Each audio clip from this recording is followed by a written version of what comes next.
लड़की जो देखने में बेहद ही खूबसूरत होती है, पढ़ी लिखी होती है, जिसकी उम्र लगभग 24 साल होती है। दोस्तों, उसके माता पिता अब उसके लिए एक लड़का देख लेते हैं। लड़का भी एक सरकारी नौकर होता है, सरकारी बैंक में एक क्लर्क होता है। लड़के का नाम संजय होता है, उम्र इसकी 26 साल होती है। दोस्तों, एक डेट निश्चित करके इन दोनों की शादी करा दी जाती है और फिर यहाँ पर जो माधवी है वो संजय के घर चली जाती है, उसके साथ रहने लगती है। एक दिन का वाकया होता है जब संजय माधवी से कहकर जाता है कि माधवी, मैं तुम्हारे लिए आज तुम्हारी पसंदीदा गुलाब जामुन लेकर आऊँगा। दोस्तों, माधवी बहुत ज़्यादा खुश होती है और फिर वो शाम कभी आती ही नहीं जब माधवी वहाँ अपने पति के साथ बैठकर गुलाब जामुन खाए। दोस्तों, जैसे ही संजय अपनी बाइक लेकर बैंक की तरफ जा रहा होता है, तभी ट्रक से उसकी टक्कर हो जाती है और रोड पर ही उसके प्राण पखेरु उड़ जाते हैं। दोस्तों, जब ये खबर माधवी को लगती है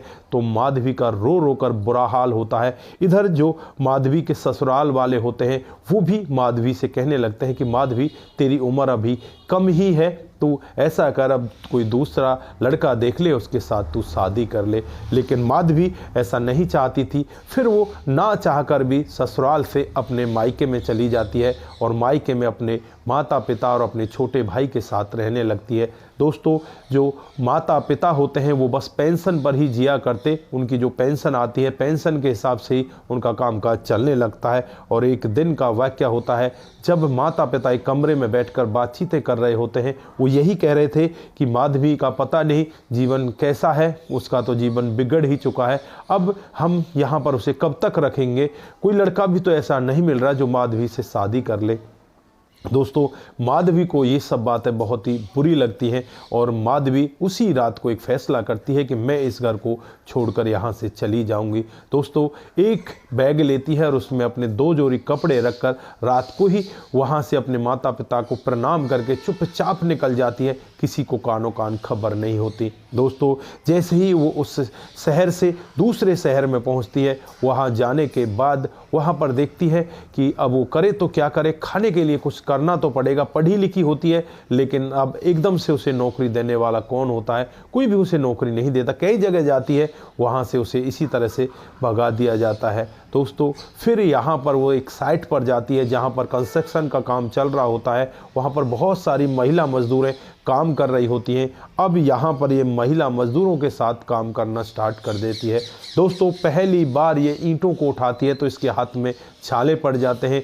जूते भी इसके थोड़े टाइट होते हैं, पैरों में भी यहाँ पर जूते कोई कट लग जाते हैं। बहुत ही ज़्यादा परेशान होती है और ये मन ही मन सोचने लगती है कि भगवान, अब मैं क्या करूँगी। लेकिन फिर इसके दिमाग में एक ही बात आती है कि अगर तुझे जीना है तो पसीनों के साथ जीना होगा। तू मेहनत कर और फिर अपने कामकाज को कर। दोस्तों, अब यहाँ पर जो माधवी है धीरे धीरे करके मेहनत करने लगती है और मेहनत करके अपने कामकाज को अच्छे से करने लगती है। एक दिन का वाकया होता है जब यहाँ पर एक नया इंजीनियर आता है जिसकी उम्र लगभग 27 साल होती है, जिसका नाम अर्जुन मल्होत्रा होता है। दोस्तों, इंजीनियर स्वभाव से बहुत अच्छा होता है। वो मजदूरों को मजदूर ना समझकर उन्हें अपना सहपाठी समझता है और उनके साथ बड़े आराम से, बड़े प्यारपूर्वक काम किया करता है। और जब यहाँ पर वो माधवी को देखता है तो माधवी के चेहरे को देखकर बस वो एक बार के लिए रुक जाता है और फिर उसके मन में लाखों सवाल होते हैं। अब यहाँ पर वो माधवी के पिछले जीवन के बारे में पूछने लगता है कि माधवी, तुम्हारा जीवन कैसा था, क्या हुआ था तुम्हारे जीवन में? तो यहाँ पर माधवी रो रो कर अपनी पूरी कहानी बताने लगती है कि इस तरह से मेरी शादी हुई थी, मेरा पति भी था, लेकिन 6 महीने के भीतर ही हमारा जो पति है वो इस दुनिया को छोड़कर जा चुका था। मेरी ससुराल वालों ने भी मुझे नहीं रखा, उन्होंने भी यही कहा कि तुम अब किसी और लड़के से शादी कर लो। उसके बाद मैं अपने घर पर रहने लगी, लेकिन माता पिता की ऐसी हालत नहीं थी कि वो मुझे ज़्यादा दिन तक और पाल सके। फिर मैं वहाँ से रात को निकल आई और मैं यहाँ कर कामकाज कर रही हूँ। वो अपने आप को बताती है कि मैं पढ़ी लिखी भी हूँ, मैं सारा कुछ जानती हूँ। दोस्तों, यहाँ पर जो अर्जुन मल्होत्रा होता है उसकी बातों को सुनकर बहुत ही ज़्यादा प्रभावित होता है और कहने लगता है कि तुम्हें अब टेंशन लेने की ज़रूरत नहीं है। तुम ऐसा करो, शाम को काम ख़त्म होने के बाद थोड़ा सा कंप्यूटर का कोर्स करना स्टार्ट करो, कंप्यूटर की जो बेसिक पढ़ाई है वो सीख लो। तो यहाँ पर जो माधवी है अर्जुन की बातें मानने लगती है और बेसिक पढ़ाई स्टार्ट कर देती है। जैसे ही वो बेसिक कंप्यूटर पूरा कर लेती है तो यहाँ पर अर्जुन उससे कहता है कि अब आप यहाँ पर मजदूरी करना बंद करो, मैं आपको एक नौकरी दिला देता हूँ। फिर अर्जुन मल्होत्रा अपनी ही ऑफिस में उसे कंप्यूटर का जो डाटा एंट्री ऑपरेटर होता है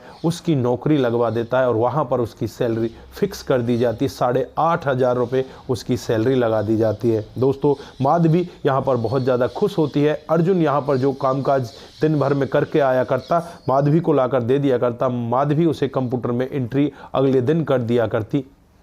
इसी तरह से धीरे धीरे समय बीतने लगता है और यहाँ पर जो ऑफिस के और भी लोग होते हैं अब इस माधवी और अर्जुन से जलने लगते हैं। मन ही मन वो सोचने लगते हैं कि यार ये तो एक दूसरे के बहुत नज़दीक है और एक दूसरे के काम को बड़ी बखूबी तरीके से कर लेते हैं, इन्हें किसी प्रकार की कोई टेंशन ही नहीं है। माधवी यहाँ पर अपना काम अच्छे से करने लगती है, अर्जुन भी अपना काम अच्छे से यहाँ पर किया करता। दोस्तों एक दिन का वाक़या होता है जब यहाँ पर आज अर्जुन का जन्मदिन होता है। ऑफिस में जो लोग ना चाहते थे वो भी यहाँ पर आज अर्जुन के जन्मदिन में शामिल हो जाते हैं और अर्जुन के लिए यहाँ पर केक मंगवाया जाता है। दोस्तों माधवी के पास इतने पैसे नहीं होते क्योंकि उसको अभी 27 दिन ही नौकरी करते हुए होते हैं, तनख्वाह तो उसकी मिलती नहीं, लेकिन फिर भी उसने मजदूरी में से कुछ पैसे बचा कर रखे थे जिसमें से वो एक अच्छा सा पेन लेकर आती है और यहाँ पर अर्जुन को वो पेन गिफ्ट करती है। दोस्तों जब अर्जुन यहाँ पर उस सुंदर पेन को देखता है तो बस वो देखता ही रह जाता है।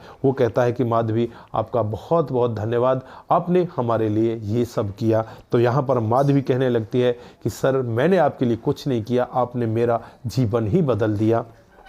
अब यहाँ पर अर्जुन माधवी की तरफ देखने लगता है और कहने लगता है कि माधवी क्या आज मैं अपने जन्मदिन पर आपसे कुछ मांगूं तो मुझे मिल सकता है? तो यहाँ पर माधवी कहती है कि सर आप मांगिए तो सही, आप मेरी जान भी मांगोगे तो वो भी मिल जाएगी। तो यहाँ पर अर्जुन कहता है कि नहीं नहीं, मुझे तुम्हारी जान नहीं चाहिए, मुझे तुम्हारा साथ चाहिए, मैं तुम्हारे साथ अपने जीवन को व्यतीत करना चाहता हूँ।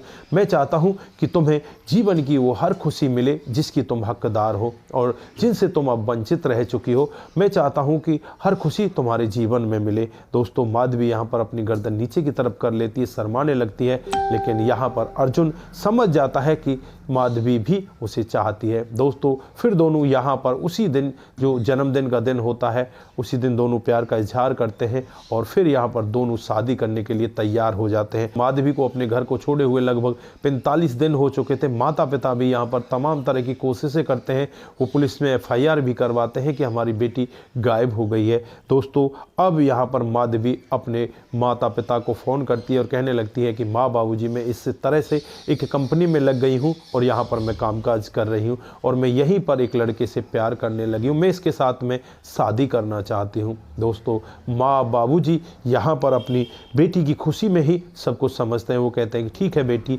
जो तुझे अच्छा लगे वो कर ले, लेकिन एक बार तू हमें उस लड़के से मिलवा तो देना। तो यहाँ पर माधवी कहती है कि ठीक है, हम संडे के दिन यानी इतवार को अपने घर आएंगे। दोस्तों यहाँ पर अर्जुन और माधवी दोनों बाइक पर बैठकर सीधे यहाँ पर माधवी के घर पहुँच जाते हैं और वहाँ जब माता पिता इस अर्जुन को देखते हैं तो बहुत ही ज़्यादा खुश होते हैं। लंबा ठाडा ये लड़का होता है, देखने में बहुत सुंदर होता है, उसी जाति का होता है, सब कुछ बिल्कुल अच्छा होता है, घर परिवार भी बहुत अच्छा होता है। तो माता पिता यहाँ पर बहुत खुश होते हैं और कहते हैं कि रीति रिवाज के साथ बेटा तुम्हारी शादी होगी, लेकिन हमारे पास देने के लिए कुछ भी नहीं है। अर्जुन यहाँ पर कहने लगता है कि आपको कुछ भी देने की ज़रूरत नहीं है, बस आप अपनी बेटी मुझे दे दीजिए। दोस्तों उसके बाद एक डेट निश्चित कर दी जाती है और दोनों की बड़ी धूमधाम से मंदिर में शादी होती है और उसके बाद जो माधवी होती है वो अर्जुन के घर चली जाती है। वहाँ पर बड़े सुकून के साथ रहने लगती है और साथ वो नौकरी किया करती। दोस्तों यहाँ पर अर्जुन के माता पिता भी बहुत ज़्यादा खुश होते हैं।